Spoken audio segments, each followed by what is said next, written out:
Hi friends, today recipe వచ్చేసరికి కరకరలాడే మినప వడలండి. చాలా అంటే చాలా ఎమ్మీగా, చాలా టేస్టీగా, చాలా సింపుల్గా చేసుకోవచ్చు. ఈవినింగ్ స్నాక్స్లోకి పిల్లలు ఇష్టంగా తినే రెసిపీ అండి ఇది. అంటే సేమ్ టైం చాలా హెల్దీ కూడా. మన నడువులకి పిల్లలకి ఎంత బలాన్ని ఇస్తుందంటే అంత బలం అండి. వారానికి 2-3 సార్లు అయితే చేసి పెట్టండి. అయితే నేను ఒక 2 కప్స్ మినప్పప్పు అయితే తీసుకొని శుభ్రంగా నానబెట్టుకున్నాను. శుభ్రంగా కడిగి 4 అవర్స్ నానబెట్టుకున్నానండి. మళ్ళీ కడిగి తీసుకోండి. ఒక మిక్సీ గిన్నెలోకి వేసేసుకోండి. సగం సగం వేసుకొని మిక్సీ పట్టండి. ఏ మాత్రం కొంచెం కూడా వాటర్ లేకుండా మిక్సీ అనేది పట్టుకోవాలి మనం. అయితే ఇక్కడ మినప్పప్పు నేను గుండు మినపప్పు తీసుకున్నానండి. కానీ ఇక్కడ మినపప్పు పొట్టు మినపప్పు అయితే చాలా బాగుంటుంది, చాలా మంచిది కూడా. హెల్త్కి కానీ పిల్లలకు కానీ దోశ ఇడ్లీలోకి దేంట్లోకైనా పొట్టు మినపప్పు తీసుకొని మీకు దొరికితే మాత్రం కంపల్సరీ. నాకు ఇక్కడైతే చాలా తక్కువ దొరుకుతుంది, అందుకే నేను ఇంకా అది తీసుకోలేదు.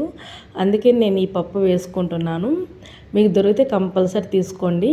అయితే ఒక గుప్పిడి వచ్చేసరికి మినప్పప్పు అలాగే వేసేసుకొని మళ్ళీ నెక్స్ట్ టైం ఇంకో పప్పు, ఆ పప్పు కూడా మిక్సీ పట్టేసుకొని వేసేసుకోండి. చూసారుగా పిండి మొత్తాన్ని ఈ విధంగా అయితే పట్టుకోవాలి. గట్టిగానే ఉండాలి పిండి, లూజ్గా అయితే ఉండకూడదండి. మసాలా గారెలకి మసాలా ప్రిపేర్ చేసుకుందాం. 1 స్పూన్ ధనియాలు, 2 పచ్చిమిర్చి, ఎండుమిర్చి, అల్లం, జీలకర్ర వేసేసుకోండి.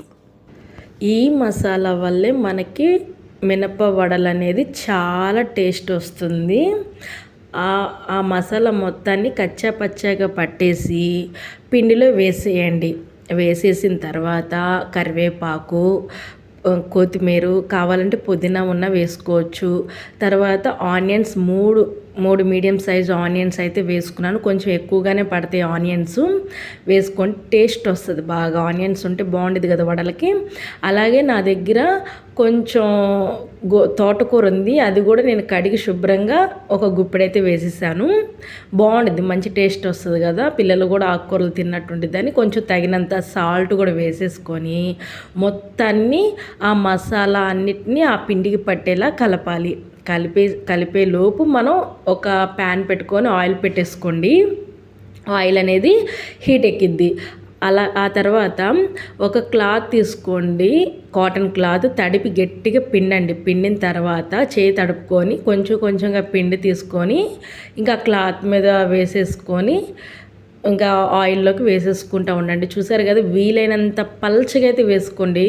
వడలైతే అదే మినపగారెలు అయితే వీలైనంత పలచగా వేసుకుంటే కరకరలాడితే మంచిగా ఉంటాయి. తినడానికి కూడా ఒట్టి కూడా తినేయచ్చు, అంత బాగున్నాయి, అంత టేస్ట్గా ఉన్నాయి తెలుసా. మేమైతే మ్యాక్సిమం ఒట్టియే తినేసాము. మీకు ఈ రెసిపీ నచ్చినట్లయితే please like and share, subscribe చేయండి. ఒక చిన్న కామెంట్ అయితే చేయండి.